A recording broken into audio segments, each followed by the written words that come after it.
the Yanks are coming, the drums rum-tumming everywhere. So prepare. Welcome back, my friends, for my show in 2024. I'm Jim Kruse, Army veteran. I served from 1967 to 1970, and I deployed to Korea. This show is basically to let people understand what it was like for us vets who served in the military, what we went through, the encounters that we had, so that you would understand what it's like for us to be in the military and to defend you. And also, for those veterans that are listening, so that you remember and you're proud of what you did to defend our country. Many of you think that in time of war, our men and women are not sent to foreign lands. The men and women of America and our armed forces, even now, are serving all over the world. In fact, due to the increased violence in the Middle East, many of our bases have been attacked. A number of our troops have been wounded. Even in peacetime, they stand guard on you, putting their lives on the line and at risk. Please remember them. They truly deserve our thanks and our prayers. My guest today is a local businessman who served in the Illinois National Guard and has deployed to Afghanistan. Mr. Robert Peppo is the owner of Peppo Subs in Palos Hills. He is a member of the Palos Area Chamber of Commerce. He does public speaking with Taskmasters International. He acts as a business liaison for School District 230, Shepherd School, and Providence Catholic Schools. Bob also hosts a podcast called Uncensored with Robert Peppo. Bob served in the National Guard from 2018 to 2022 as an infantryman. He achieved the rank of sergeant and was a team and squad leader. Bob completed basic leadership courses and operated drones for his infantry company. He was awarded Battalion Soldier of the Year in 2021 and physical fitness badges awarded for the highest level of physical fitness in the Army 5 times. He deployed to Afghanistan 2019 to 2020, and his unit was awarded a Commendation Medal with a C device. Thank you, Bob, for coming on the show. Appreciate it. Good intro. Popping me up. It feels good. Thank you very much. Bob, you were in the National Guard. Where'd you go to basic? What did you do there? Yeah, so in the intro, I'm going to just tweak one thing. It was 2016 to 22. No problem either way. That time flew by, so it was just the same. But I went to basic in Fort Benning, Georgia, which is the home of the infantry and home of the Rangers. Funny story about that is I arrived there on my 33rd birthday, which is 2 parts. Typically, 33 years old, that's old getting in. And on your birthday, I will never forget that day. What a way to celebrate with the drill sergeant, running you off the bus and scaring you into the unknown. Yeah, it's real interesting when that drill sergeant gets in your face, isn't it? The first time, yeah. I was more mature, which was cool. But those young guys, seeing them, like I understood what was about to happen. I did my research like I'm supposed to. Watching the young guys, their first time, away or out of the house and without people they know, it was much worse for them. What do you remember most about basic? Oh, well, that's basic training has many stories, right? Because it's a different world for everyone going in, old or young, doesn't matter. You've not experienced this yet, so it's going to bring in a whole gamut of experiences, right? One of the best friends that you can make there, for sure, like 3 or 4 that I keep daily contact with. The first day in, I had an old sailor that was an older guy. He was like 30. He came to me early on and was like, "Hey, we got to stick together and be the platoon leaders and whatever." And from the day one, he helped me navigate that because he had been through it already. So he was 6 years in the Navy and then transferred to the Army. He knew everything to me, because he had been through it, which was extremely helpful. So that made my time in basic a whole lot better because he knew how to play the game. Yeah. Now, we still had to do it, and drill sergeants aren't going to let things slip, but he knew the game. There's so many things in basic that people who've never served don't understand. One of them is using a gas mask. Do you remember that? How could you forget? Yeah, in the gas chamber for sure. And typically Fort Benning was the bit harder of the basic training courses because the infantry and the Rangers are there as well. And so, yes, our gas chamber experience was very difficult and unforgettable.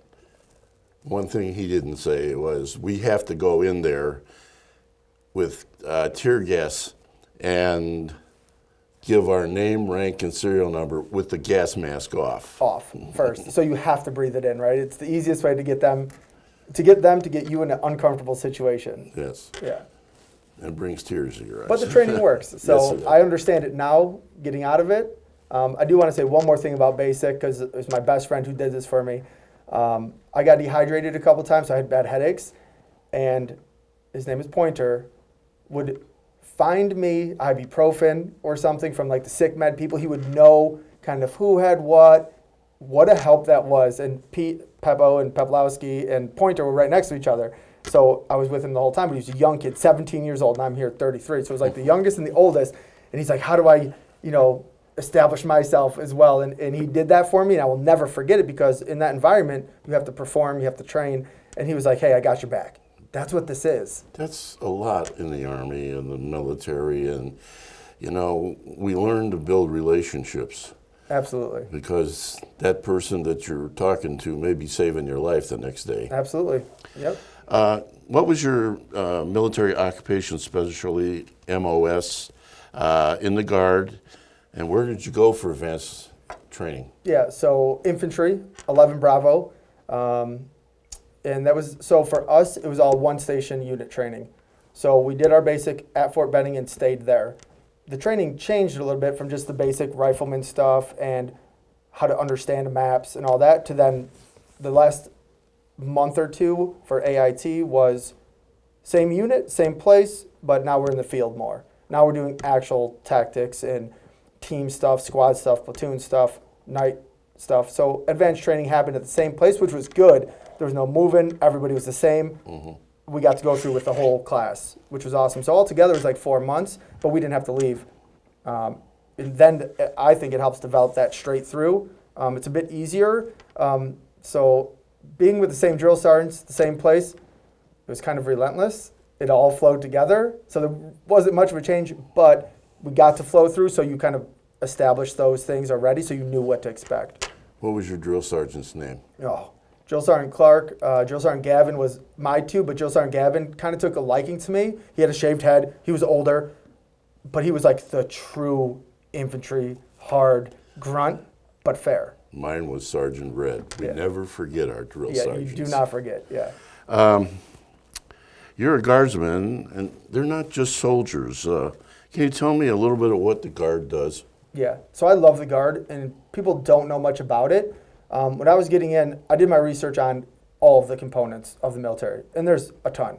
Lots of options, every job you can think of. But for me, one, being older, and two, a business owner, the Guard was the best of both worlds. And I actually think that today still. Active duty is great, it has its place, but the Guard, for all the benefits, which are the same as active duty, and then the time being with your family still here, if you have kids or something, or not having to uproot your entire, family base or whatever. It's the best of both worlds where you can really do the two things that you want to do at the same time. Now, the Army will take priority because you can't call off. You can't not show up. So when you're on schedule, you're full-time active duty doing what you do. You can't do civilian stuff. But you also do things for people in the States and disasters and that Absolutely. too, right? Tons of that. So over the last, let's call it 20 years, you think of just the war in Afghanistan and Iraq around the Middle East. But there's been Hurricane Katrina, there's been tornadoes. My active duty unit friends with a Guard unit were out in Tennessee just a week or two ago for a tornado. They were out because it ravaged the city. They were out doing that. And so we'll go to everything. So the elections, Guardsmen are out for that. Most people don't know that. But the 2020 stuff, the Guard units were deployed for 9 months in D.C. Some people have full deployments on active duty status of being a Guardsman. Or for COVID, we administered vaccines for people. So we set up all over the country. So Illinois set up at McCormick Place. They were there for a year and a half, holding clinics and facilities that the Army National Guard medics would facilitate. And then our infantry guys would be there to be assisting them. Right. And whatever. So yeah, I mean, it's literally the widest range you can think of, from combat deployments to Afghanistan to hurricane help, Right, to even stuff like this. If this weather would have continued, I could see some sort of units going out in their big trucks with checking on people, pulling people out of sides of the roads if the police needed additional assistance, let's say. Yeah, they are a value to our country, not just the soldiers, but keeping us going. You deployed in Afghanistan. Where in the country did you go? Yeah, so we went in near the end of the war, right? Which is a good and bad thing. It's great because we can try and exit a conflict that we've been in for a long time. But then because of that, you don't know what's going to happen because it's transitionary. So I arrived in Afghanistan on 9/11, actually, which is, again, just a surreal thing. 20 years later, or what it would have been 18 years later, very interesting. And so we flew into Kuwait. So from here to Germany to Kuwait, staged in Kuwait. You never know kind of when you're going to go. You're waiting for the plane, logistics got to be right, base has got to be ready, whatever. And it comes up September 10th. They're like, you're going tomorrow. We're like, oh. Cool. Like, it's a never forget moment kind of thing. Oh, like, definitely. obviously, when you arrive in country in a combat zone, you'll probably remember when that happens, but you won't forget it happening on 9/11. Right. Which is what it was for us. Second to that, we arrived in Gardez, Paktika province. So we flew into Bagram, which is the main base there. But we went to Gardez, Paktika province, where actually Osama bin Laden was when he was planning the terrorist attacks. It was his main stronghold area in Afghanistan. So it was in the Hindu Kush Mountains, about 8,000 feet elevation. And we arrived there, which was, again, a surreal moment. Now, he had fled to Pakistan at, 08, 09 or something like that when we were searching the caves, pushing him out. But Now, we were what's there. that, a flex pad? What's that? What'd you say it was? Flex? The Hindu Kush Mountains. No, flex. You said we were doing flex. Oh, I forgot what I said. Okay. Either way, we flew in there too. So on 9/11, flying into where his kind of stronghold was in the early part of the war and his planning and things. So we were there where like all that happened. Just a surreal experience. And we flew there. Then, do you want me to go on to where else we went in Afghanistan? So at that time, our mission was to create the treaties so we could exit properly, which, as we know now, didn't really happen effectively. So we were there to establish those treaties. So we'd fly all around all the provinces. So I got a great experience of going nearly everywhere in Afghanistan, especially mid to northern Afghanistan and eastern Afghanistan provinces in the first 4 months. So we flew everywhere, which was awesome. Gave us a great experience. And then the second half of our deployment was in Helmand province, which was notoriously the worst of the fighting in Afghanistan at every point of the war. Is where we ended up at. So again, from that, I had probably the best experience of deployment ever, giving you're not just stuck on base. Right. You're not just going out. You're not just in one place. We flew Chinooks everywhere, and we had up-armored Toyota vehicles that we drove everywhere. Yeah. Really got to do it all as a guardsman, right? This is one of the points I like to drive home is you may get that experience. You may sign up to do it here, maybe just to get school, but you could be called upon to do exactly what everyone else has done. Now, what is the country like, and what are the people like there? I've had a few people that have come here that have served over there, and they said the people really didn't want to have much to do with us. Is that what you got? Let me put a caveat to that. The war had different things happening throughout, the 2 decades we were there, right? So people's experiences and what they were doing are probably vastly different. If you're doing direct action, door-to-door combat, your experience is going to be different with those people. Right. If you're doing nation building like the SF dudes, you may have a good counterpart in there. We worked heavily with the Afghan National Army, which was a good experience. They're not trained as good as us, but they were there, and they were cordial, and they treated us okay. So that was a good experience. People there, like when we flew into Bamyan province, in this valley, which could be sketchy, because we're in an easily targeted area flying in, they were making food for us as we went through in a patrol. There was food, and I ate it. Most people didn't, but I was like, when am I ever going to get this opportunity again? I'm eating this thing. Well, my medics will take care of me. Restaurateur, you know, Yeah. there's always, of course, you're not going to be putting it over in Peppo's, are you? No, probably not. But it was good in it that a lot of people did want us there if they were the good people that wanted just to do what they want to do. You can say about freedom, you can talk about democracy, but they just wanted to live and do what they do. They want to be herders, nomadic, have their own way of life, just don't want to mess with anything. They wanted us there because the Taliban would enforce their strict policies and things on them. If we weren't there, that would happen. Yeah. Now, what's the difference there? Let people know the difference in summer and winter there. It has, so Afghanistan has everything. You may think of the Middle East as hot always, desert. They have that. When we got there, high in the mountains in the Hindu Kush, come nighttime, 50 degrees, and then come wintertime when we left in December, January, it was freezing cold, snowing, and we were like, it's time to go down to Helmand and fly in there. We got there in wintertime, which was still cold, but then in the day it's gonna be 70 degrees. Then by the time we were leaving in the summer-ish, spring summer-ish, it would be 100 degrees, but it would still drop at night because the vast differences in the desert, the temperature shifts varies a lot, but that's where you got to know your gear, know how to dress, know what your mission is. Yeah. And especially flying into places, if we flew out of the mountains into a plain area or desert area, it would be hot. But we're going back to cold, and plus flying into Chinook is cold up there. And so you really got to plan that out, which is really interesting because you get it all there. It's almost like Chicago. Yeah. You kind of get it all. But if you don't like the weather change, watch a minute, it'll change. Yeah. Overall, though, it was fairly nice. I would say the weather was mild. Midsummer, pretty hot in the southern provinces. Right. But we weren't there, luckily, at that time. When we switched out, the next unit got it pretty bad. But I'll add one more thing. Beautiful country. The valleys, the landscapes. The desert's plain, obviously, as you'd expect with camels and just open. But where there was valleys and water, beautiful. Yeah. Flying over some of these places, you can't believe it.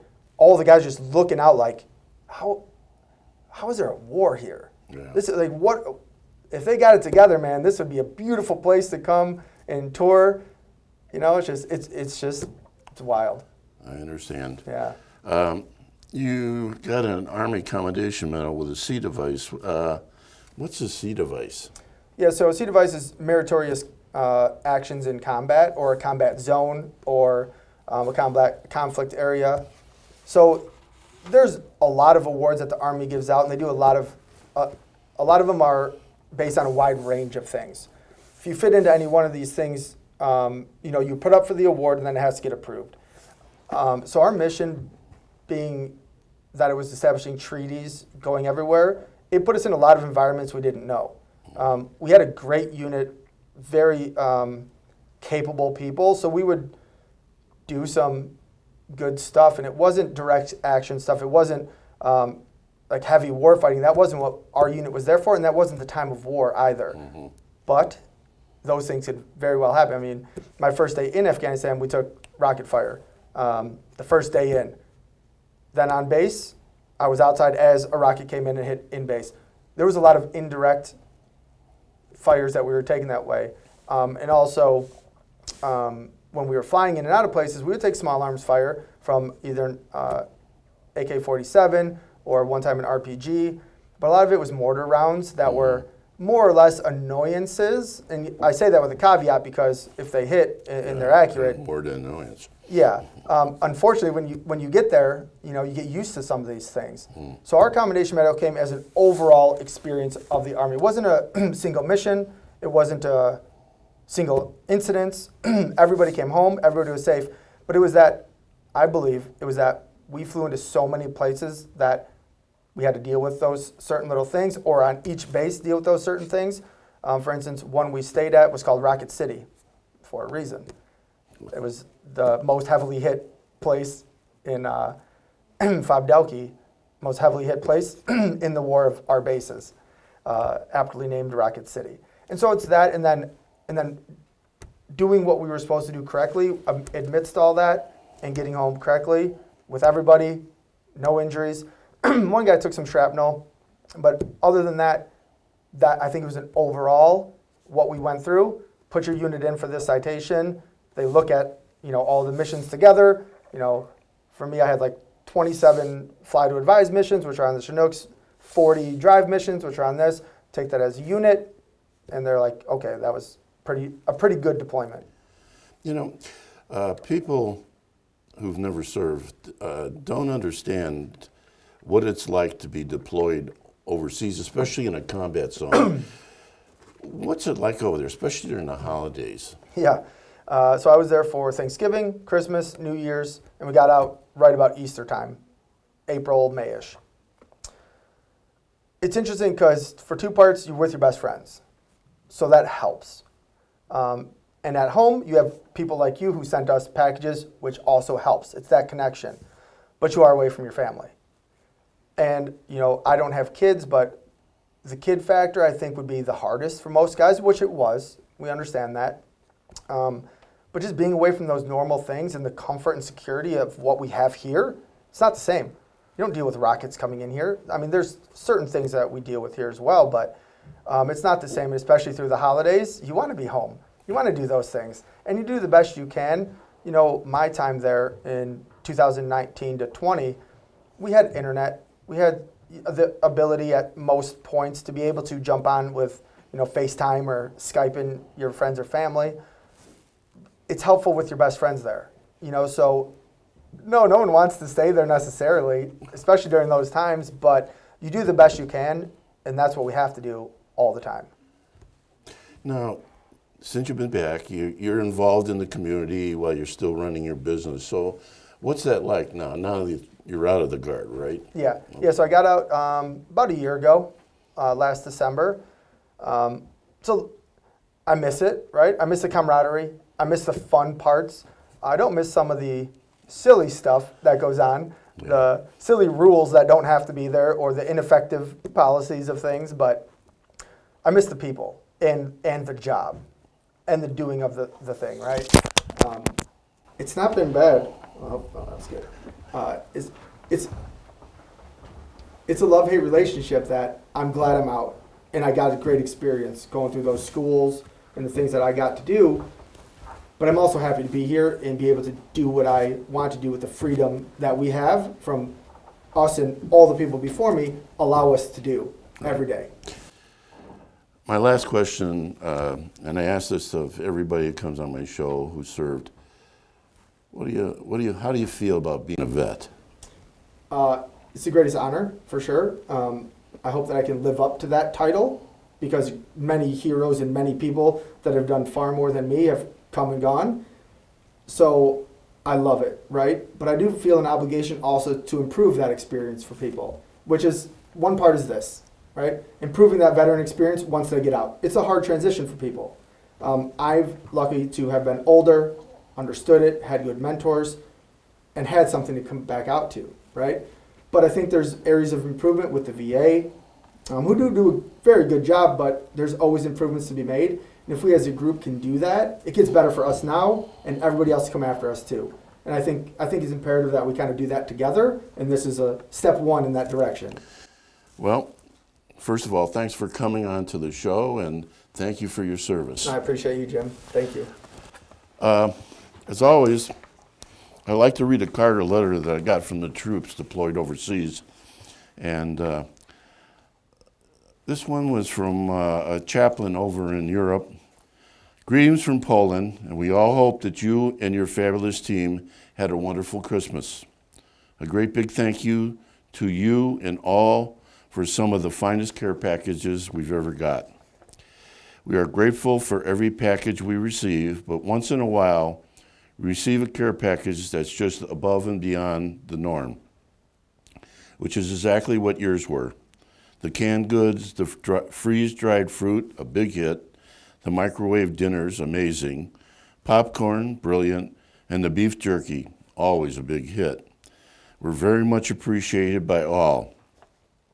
The comments coming from our Joes were those of gratitude and astonishment, which were all the more helpful felt as others remarked that many of the items were not inexpensive. This has definitely spoiled the Joes, and for that they are very thankful. On top of that, the Christmas decorations contained within were perfect. Everything came just in time for our Christmas celebration. Great timing. Thank you for bringing a bit of America to us and helping us to make out Christmas all that more special. You were all a part of it. Thank you for transforming the intangible into tangible, for making all the thank you and we support yous into something many of us here can see, touch, taste, and remember. I guarantee you that you have planted seeds in the hearts of some Joes here who will carry this on into the future and repeat the same kindness and generosity shown to them. On behalf of the 446th Movement Control Battalion, thank you. Many blessings to you all, and the kindest of regards, Carlito Schlemmer, Battalion Chaplain, 446th Unit Ministry Team, 446th Movement Control Battalion. Thank you all for those who saw the show today. I hope the information and the remembrances of our warriors help you to understand what we did. We will be doing this show every month here on PHTV4, interviewing veterans or organizations that help veterans. Thank you for watching, and I hope to welcome you back next month. Honor and respect.